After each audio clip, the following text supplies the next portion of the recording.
Hey folks, winter is finally here. It's finally arrived in Maine, and I've made the decision not to fly my plane this winter.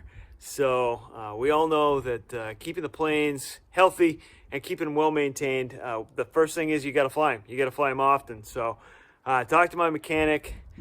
He gave me some advice about things that you can do if you gotta park your plane for a while if you're not gonna fly. So little disclaimer, I'm just a dumb flight instructor. I am not a mechanic. So before you do anything to your airplane, make sure that you talk to your mechanic. So, all right, here we go.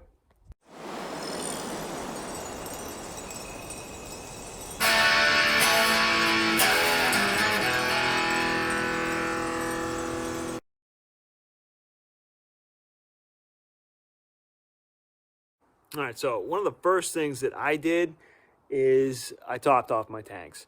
Here in Maine, we get a lot of, temperature swings and a lot of, different humidities and stuff. And it's just a recipe for, getting condensation on everything. So if you have any space in your tanks, empty space in your tanks, you're probably going to get some condensation in there.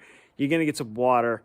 And, if that freezes up, you get ice crystals, and, you don't need that kind of stuff gumming up. It's going to interrupt the flow of your afternoon.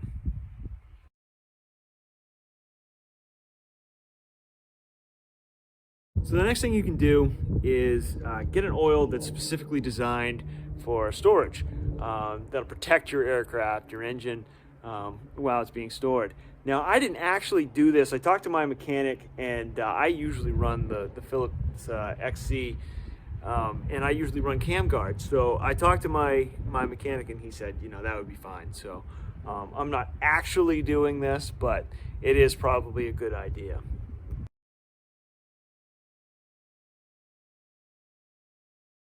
So another thing that I did is I put in what they call desiccant plugs, and basically it's just another step to guard against the moisture.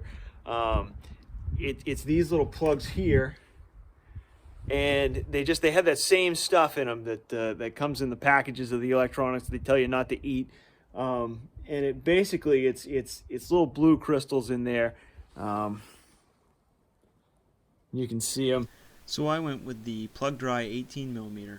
I got them on Amazon for like $60. I'll let you know how they work out. But when they've sucked up all the water they can hold, the crystals will turn pink. And you can buy more beads and refill them, or some people are saying in the reviews that you can recharge them by drying them out in the oven at 250 degrees for a few hours. So I'll try it out and let you know.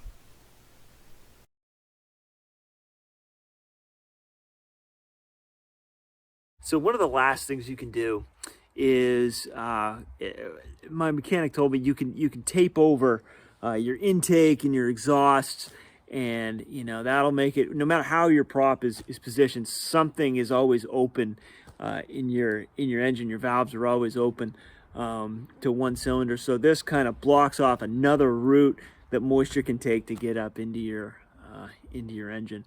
So just remember to take this stuff off in the spring.